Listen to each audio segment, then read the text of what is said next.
Hey guys, I'm Tyler and you're watching the TJS Space channel. Today I'm just giving you my impressions of the Eich T900 head and just going to run you through a few little features on it and that kind of thing. There will be a full demo of its sonic capabilities coming soon, so I will keep you up to date with that. If you want to make sure you know when that comes out, don't forget to hit the subscribe button and hit the bell and you'll know straight away the moment that comes out. So yeah, this is the Eich T900 head. Tiny little chap, as you can see, easy one-handed lift, tiny class D head, 900 watts. It's crazy what this thing produces and how regularly it produces for me. So I've probably used that on 95% of the gigs I've done over the past year. That'll be in excess of 100 gigs, and it's killed. I went out to Both Direct last year and tried my MTD through the Eich stuff, the Aguilar AG700, the Trickfish, the Bullhead 1K and half K, and the Eich won out. The Trickfish was close sonically, but for what this did in terms of sonics and the form factor, no competition.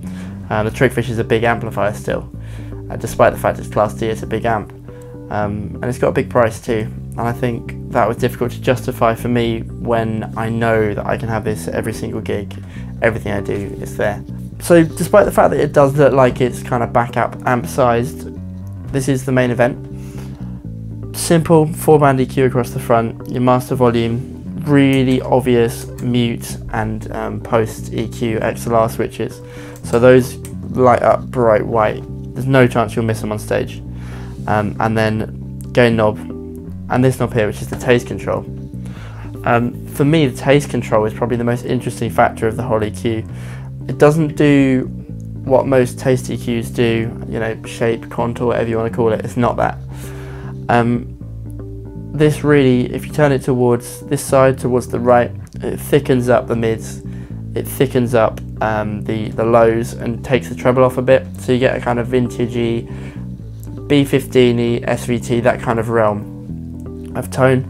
And if you turn it to the left, you're getting a really dry sound. It kind of takes away any kind of EQ humps and lumps and bumps that you would expect. You know, most EQs have a preset kind of shape to them, and it feels like the dry really takes that away and it dries it out, you know. That's what they call it. They call it the dry. The left is dry and the right is rich. And it really feels like that. It just kind of flattens everything out and makes it really pure and clean and crisp. Kind of like an Avalon DI. I think an Avalon saturates a little bit more from the Class AB stuff inside it. But yeah, it's like that. And then coming around to the rear of the unit, one speaker out. I run my cabs daisy chained pretty much most of the time. There's no difference between running it daisy chained and parallel, so for me, I don't really understand the fuss when you see people online saying, why can't I do this, why can't I run it in parallel? I'd rather they just left one, made the unit smaller, kept it compact. Makes sense. And then you've got the rehearsal, headphone in, aux in. Those, I've not really used them. I've always got an audio interface with me, so I choose to use that. And then tuner out, line out.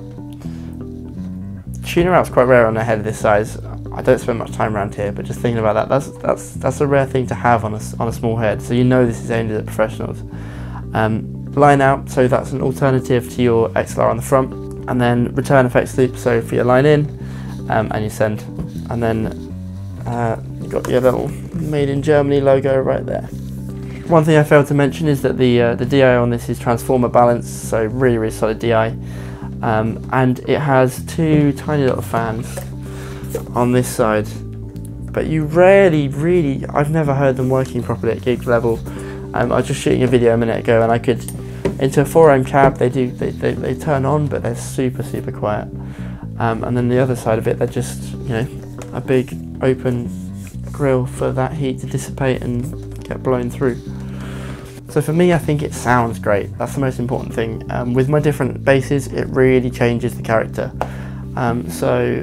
When I tested it originally, I had the Warwick style bass, and my red Fender P-Bass with it. And I was really, and then the MTD that I then bought, and I really noticed the difference as you were switching between different basses.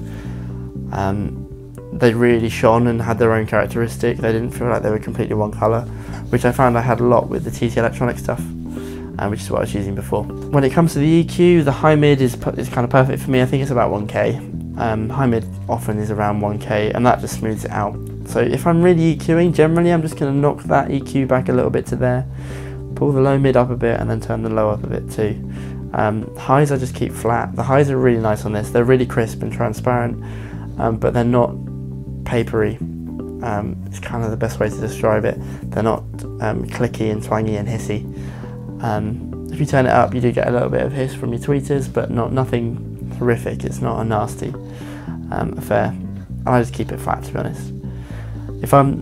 Most of my EQ is from this taste knob. If I need any, most of the time I'm running it flat, or maybe a little bit of low boost. So yeah, the most important thing for me is the fact that this has massive headroom, and I think that's what makes the difference between the modern Class D stuff and some of the older Class D stuff. The massive headroom allows it to feel a bit more tube-like, a bit more punchy. Headroom is really important when it comes to solid state, from what I've found. That's what gives you that sound, that massive punch that you can get. With older Class D heads, they were 300 watt, 500 watt, and people would say, you know, they went squishy or whatever. With a 900 watt head, that's not going to happen very often. In terms of how much I'm running the volume, quite often with a 4 ohm cab, I'll be running it maybe there, just above on. So many gigs, I'm pretty much just turning the amp on with the master. Anything higher and it's just obscenely loud, and that's what I want. I want that option to have that grunt there. The other great thing about it is it's really small, so if you want to go for something like, I use the VT bass pedal quite a lot, or run my Line 6 Helix into it, it's just a tiny power amp. That's just a power amp. You plug it into your line in, your effects return, and you've got a teeny tiny power amp with 900 watts that's going to fit in your gig bag. I couldn't really ask for any more. So that's just my kind of impressions of it and why I think it's a really versatile and useful head to have. The last few days, so when we're in May 2019 now, I've seen a few of them start to come up on the second-hand market and things like that. And if you've got the option, I'd really give it a go. Particularly second-hand, you probably aren't going to lose anything on it. And it's a great head, really useful, really versatile, and I use it for everything from country to rock to jazz. Great head. I will definitely, as I say, get a video out there showing you the tonal options that it has. But until then, if you like the video, hit the like button, and if you want to see this in action, hit that subscribe button, hit the bell, and you'll see it straight away. Thank you so much for watching, and I'll see you around.